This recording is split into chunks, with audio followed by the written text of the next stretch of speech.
Aduh, son barang pikir.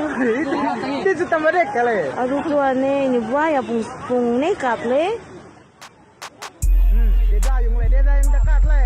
Seekor buaya terekam kamera amatir warga muncul di Pantai Ketapang 1, Kelurahan Tode Kisar, Kecamatan Kota Lama, Kota Kupang, Nusa Tenggara Timur.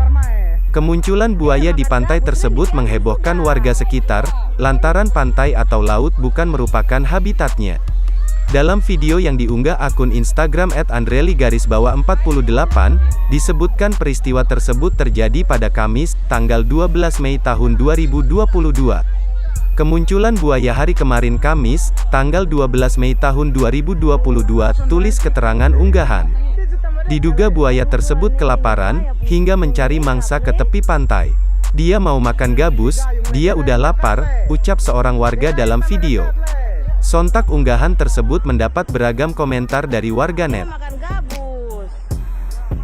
Dia udah lapar. Dia udah makan gabus. Ren diambil sudah.